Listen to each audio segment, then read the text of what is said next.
আসসালামু আলাইকুম রহমতুল্লাহ।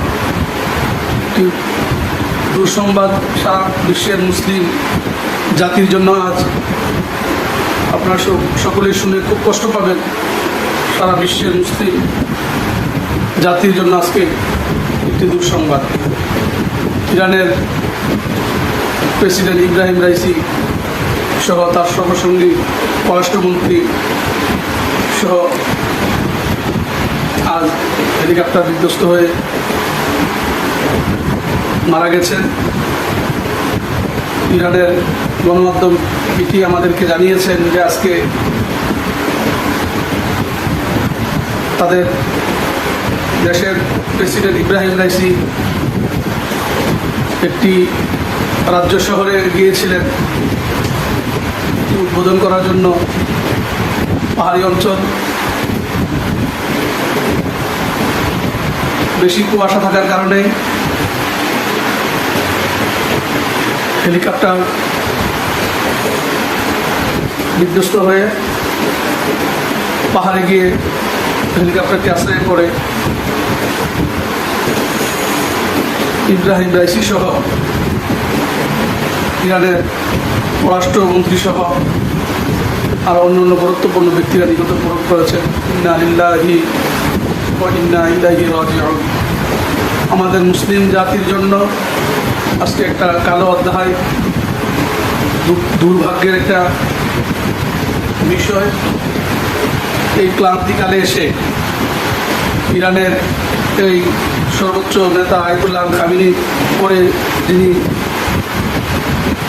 Ebrahim Raisi, উনি প্রত্যেকটা মুসলিম জাতিকে এক করার জন্য, এবং কি আপনারা জানেন ফিলিস্তিনের হামাসের পক্ষ নিয়ে, হুতিদেরকে নিয়ে, হিজবুল্লাহদেরকে নিয়ে, বিভিন্ন প্রক্সি বাহিনীদেরকে নিয়ে মুসলমানদের জন্য লড়াই করে যাচ্ছিলেন। কিছুদিন আগেও পাকিস্তান সফর করে পাকিস্তানের সাথে ভালো একটা বন্ধুত্ব বন্ধন করে আসছিলেন। আজকে আমাদের মাঝে আর প্রেসিডেন্ট ইব্রাহিম রাইসি আর নেই। দুঃখজনক, মুসলিম জাতি একে একে অভিভাবক শূন্য হচ্ছে। আসলে এটা ষড়যন্ত্র স্বীকার কিনা আমেরিকা, ইসরায়েল সবসময় দেখেন যে মুসলিম জাতির রাহবার যিনি হতে চান, যিনি মুসলিম জাতির জন্য চিন্তা ভাবনা করে, তাদেরকে একে একে সরিয়ে দেয় বিভিন্ন মাধ্যমে। আগেও অনেক নেতাদেরকে এরকম সরিয়ে দিয়েছে। পাকিস্তানের একজন জিয়াউল হক ছিলেন, ওনাকে এরকম সরিয়ে দিয়েছেন এরকম বিমান বিধ্বস্ত করে। তারপরে এরকম করে আপনার ইরাকের সাদ্দাম, তারপরে লিবিয়ার গাদ্দাফি সহ আরও অনেক মুসলিম নেতাদেরকে এরকম ষড়যন্ত্র শিকার হতে হয়েছে। ওসামা বিন লাদেন, এই সমস্ত বিভিন্ন তকমা দিয়ে তাকেও এরকম মেরে ফেলেছিল। আজকে আমাদের ক্রান্তির সময়, যে সময় মুসলমানরা আমরা এক হয়ে গিয়েছিলাম, আমরা ভাবতে বসেছিলাম ইব্রাহিম রাইসি দুর্দর্শ ভূমিকায় বিভিন্ন রাস্তায় গিয়ে গিয়ে আজকে আমাদের মুরব্বীকে হারিয়ে আমরা খুব অন্তরের ব্যথা আসছে।